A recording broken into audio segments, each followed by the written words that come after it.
This is a shocking timeline.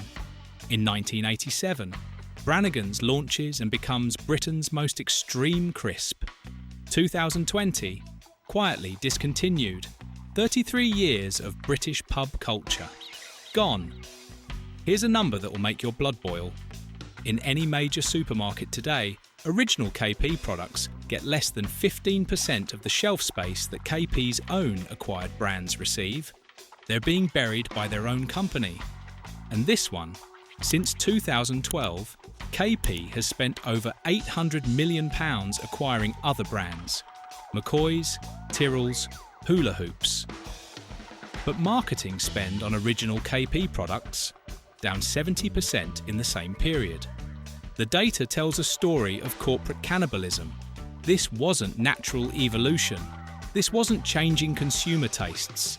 This was systematic brand murder. KP systematically killed their own heritage to chase someone else's customers.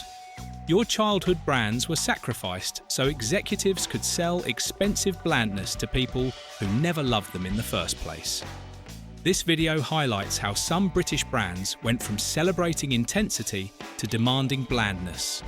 The KP you remember, the one that made Brannigans, the original nuts, the pub classics, has been systematically dismantled and replaced by something wearing its name.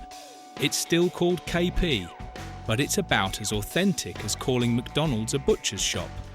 So grab whatever sanitised snack you can find these days, and let me show you what happened when corporate efficiency met British nostalgia. The Golden Empire, when KP meant business. First, we need to understand what we lost. And to understand that, we need to go back to when KP didn't just sell snacks, they owned British pub culture. Picture Britain in the 1980s. Thatcher's in power. The miners are striking. But in every pub from Newcastle to Cornwall, one thing remains constant. Behind every bar, hanging like trophies, are KP products. Not just peanuts. An entire ecosystem of brands that defined what it meant to drink British. 1987. Brannigans launches with roast beef and mustard. Not beef flavour, actual roast beef and mustard so aggressive it could wake the dead. Your locals stocked them behind the bar like ammunition. One bag with a pint of bitter was basically a rite of passage. The tagline? No nonsense. That wasn't marketing speak. It was a manifesto. Here's what most people get wrong about this era. Everyone thinks extreme flavours were a gimmick. Wrong. They were cultural defiance. In an era of increasing health consciousness and European influence, Brannigans said, "We're British, we like things that hurt, and we're proud of it." They weren't selling snacks, they were selling identity. By the early 1990s, KP didn't just have market share, they had cultural ownership. Walk into any working man's club, any proper pub, any place where real Britain gathered. KP was there. Brannigans, KP nuts, even smaller brands you've probably forgotten. They weren't just snacks, they were tribal markers. I remember my uncle taking me to his local in 1992. I was 12. He ordered a pint and pointed at the crisp display. "Pick anything you want," he said. "But if you choose Brannigans, you better finish the whole bag." I chose ham and pickle. I thought I was being clever. Moderate choice, safe choice. First bite nearly took my head off. Eyes watering, nose streaming. And my uncle just grinned. "That," he said, "is what proper tastes like." It wasn't just about the crisps. It was about not backing down. About taking your punishment and asking for more. KP's empire was built on something that corporate Britain was about to declare war on. Something that focus groups would soon decide was unmarketable. Something that spreadsheet warriors would target for elimination. Authenticity. The flavour wars. When extreme became the enemy. The late 1990s brought something new to British boardrooms. Health consciousness wasn't just for yogurt companies anymore. It was coming for everyone. And KP's most successful products, the ones that had built their empire, were about to become public enemy number one. HFSS regulations, high fat, salt, and sugar. Suddenly, everything that made Brannigans brilliant was everything that made them problematic. The same intensity that had defined British pub culture was now being measured by bureaucrats with clipboards. But here's where the story gets interesting.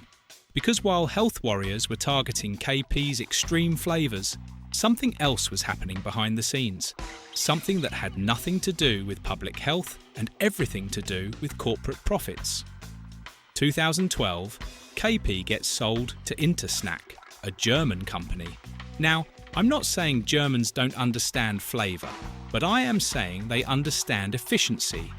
And when German efficiency experts looked at KP's portfolio, they saw a problem.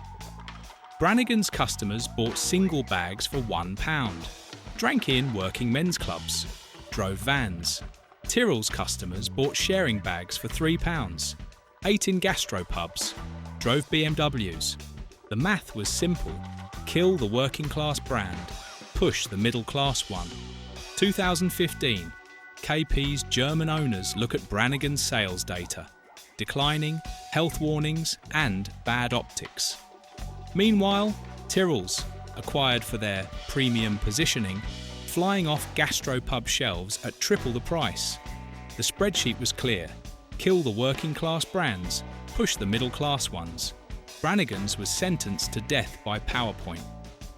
But here's the thing that'll make your blood boil. The death of extreme flavours wasn't market-driven, it was class warfare. Tyrrells lightly sea salted wasn't healthier than Brannigans.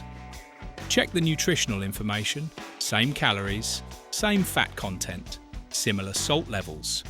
The only difference? Marketing. Tyrrells was marketed to people who could afford to virtue signal about their snack choices, people who wanted to feel superior about eating crisps, people who paid more to feel better about themselves. Brannigans said, "This will hurt and you'll love it." Tyrrells said, "This is sophisticated and you deserve it." Same product category, same basic function. But one was honest about what it was. The other was selling a lifestyle. And that's when I realised what was really happening. This wasn't about health. This wasn't even about profit margins. This was about KP deciding that their original customers, people like your uncle, like my uncle, like probably you, weren't worth the trouble anymore. While Brannigans was being quietly murdered, something even more sinister was happening to the KP brand itself. Something that would make Brannigans' death look like a mercy killing. How KP became a ghost. You know the ship of Theseus paradox? If you replace every plank of a ship, one by one, is it still the same ship? That's what happened to KP. Except they didn't just replace the planks, they replaced the captain, the crew, and the destination. But they kept the name on the side. Look at what KP actually owns now. McCoy's, acquired 2012. Tyrrells, acquired 2013. Hula Hoops, been theirs since the United Biscuits days. Pombear, Skips, Space Raiders, all acquired brands, all more visible than the original KP products. Walk into any supermarket today, find the snack aisle, count how many products actually say KP prominently. Now count McCoy's, Tyrrells, Hula Hoops. The acquired brands have conquered the parent. KP exists as a holding company for brands that have more market presence than the name that bought them. It's like if your dad remarried and took his stepchildren's surname. Technically, he's still your dad. But everyone knows him by someone else's name now. That's modern KP. A ghost haunting its own success story.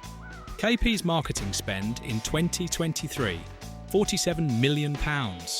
How much went to original KP products? Less than £3 million. The rest went to McCoy's, Tyrrells, and the other acquired darlings. KP became so successful at buying other companies that they forgot what made them successful in the first place. Last month, I went to Tesco looking for KP nuts. Not fancy cashews, not artisanal almonds, just basic KP nuts. Took me 15 minutes to find them. hidden behind 3 different premium nut displays, single shelf, bottom row and next to the value range. Meanwhile, Tyrrells had an entire end-of-aisle display. McCoy's had prominent shelf placement. Hula hoops were at eye level. KP's own acquired brands were eating their parent alive. And nobody at KP seemed to care, because here's the brutal truth about modern corporate thinking. Brand loyalty doesn't matter if you can buy better brand loyalty. Customer heritage doesn't matter if you can buy more profitable customers. KP didn't fail. They committed brand suicide. They became so focused on what they could acquire that they forgot what they already had. It's like a snake eating its own tail, except the snake convinced itself it was getting bigger while it was actually disappearing. KP the corporation grew, KP the brand died, and the saddest part? They celebrated the growth while burying the heritage. Which brings us to the most heartbreaking casualty of this corporate butchery. The brand that represented everything KP used to stand for. The brand that died, not because it failed, but because it succeeded too well at being itself. Death by 1,000 cuts. The Brannigans assassination. March 2020 and lockdown hits Britain. Supermarkets empty. Toilet roll wars. Panic buying. People stuck at home, desperate for comfort and familiarity. For anything that reminded them of normal times. Within weeks, something beautiful happened. British people, locked in their homes, started reminiscing. About pubs, about proper crisps, about Brannigans, and so #BringBackBrannigans started trending.